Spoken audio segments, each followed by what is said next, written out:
Roger Cooke, welcome to the talks of Iberian Property. As chairman of Editorial Council, you are the first one opening these sessions. And my first question will be, which are the most impacted real estate sectors on your view? Well, Antonio, hello. Thank you very much. I'm delighted to participate. Very difficult time to talk about anything at the moment, but impacts are of various types, and some, frankly, have probably been positive and some have been negative, particularly if you start drilling down looking at micro sectors. But clearly, tourism and retail, and particularly food and beverage, are areas where there's been a lot of suffering, a lot of the legal environment we're in at the moment forbids those people to open and trade. Some are able to do so by trading, delivering to your home from their premises, but a lot of it is currently and has to be online with a messenger service. But there are parts of the retail sector which have positively benefited. I mean, I don't think we've ever seen such large queues in pharmacies, supermarkets ever before. So logistics is another area that's benefited. Offices is an interesting area in my view. At the moment, a lot of people can't access their offices. Does that mean we can do without offices? No, I don't think so. But perhaps it does mean we're going to have a longer-term impact there as well. Clearly, these impacts, there are some which are very short-term, others are going to be medium-term, and I believe other impacts are very definitely going to be long-term, because I think life will not totally be the same again after this. One of the big doubts of this moment is how will we make the asset valuations on these very uncertain times. You are also chairman of the Frics, so you have a special input to give us on this topic. Yes, Antonio, it's a very, very interesting question. It's not the first time that we've had a challenging time to value. I think valuers have previously responded and can respond again now. Clearly, events have moved very, very quickly in the last month, and I think that is probably the most challenging aspect. Where are you exactly at the date of valuation? Valuation is, of course, a snapshot. It's a photo of an opinion, a market-orientated opinion at the time that you're making the valuation. And the lack of transactions is very difficult, but a valuer, certainly a chartered surveyor valuer, has to use opinion, market feel, as well as pure data, evidence of transactions. Indeed, evidence of transactions that haven't happened is also evidence. Clearly, there are going to be strong caveats around any valuation at the moment.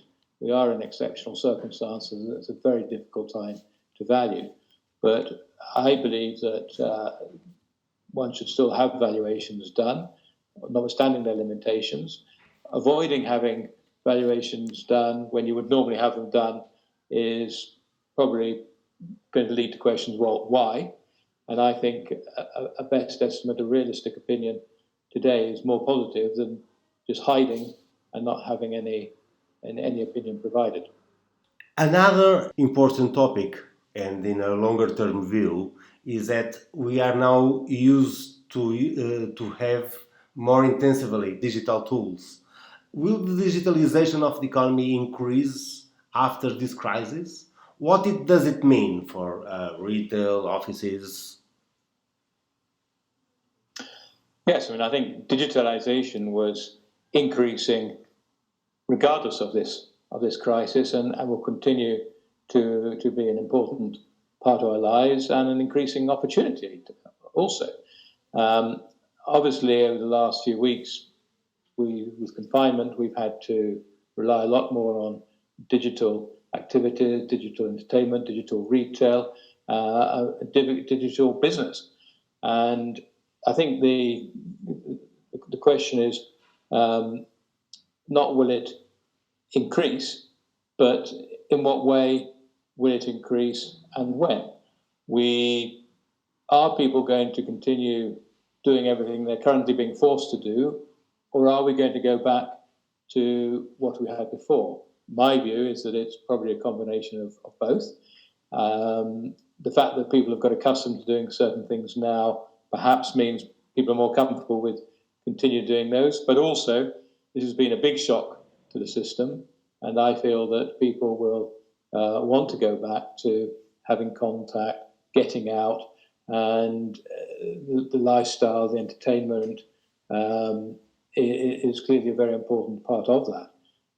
So I think overall we're going to find areas which are going to come back more quickly, but where digital will still continue to increasingly affect our lives as before this crisis. What I don't think is going to happen is that no one's going to go out to restaurants, no one's going to stop going to shopping centres and offices. I think people will still need to go to offices. Perhaps the big challenge there is to what extent will the new laws and restrictions on being too close to one another affect offices. A lot of, is hot desking, for instance, wise in the future? Is remote working going to increase or stay the same? Another challenge for offices is clearly that people will not be able to, that the density of use of the floor plate probably is going to be reduced because not so many people are going to be able to sit so close to each other. Is that going to be a landlord decision, an occupier decision, or is it going to be legislated through town planning frameworks? We don't know yet. This unseen crisis, what are the fundamental consequences for real estate? And what is your view between the link on the real estate and tourism? And as tourism is an important part of our Iberian economies, what are the potential links also for real estate? Okay, let me deal with the more general real estate aspect first. I think that the real consequence and the challenge is that probably nothing is going to be the same. At the moment, we don't know quite what changes are going to be, but the sector must quickly try to anticipate some of those changes, in my view. Changes such as health and safety rules, number of people that can be in a certain place at each time, sustainability, how will public confidence come back? Today, I find it quite scary going to a hypermarket. I've done twice since I've been in confinement, but it's scary. Is that feeling going to stay with you, or are we going to quickly become much more comfortable? I think it's all these changes and the implicit probably changes in the rules, the legislation, which are going to have a lot of consequences, but it also gives the sector an opportunity to reinvent itself again in a certain way. The sector has always been creative.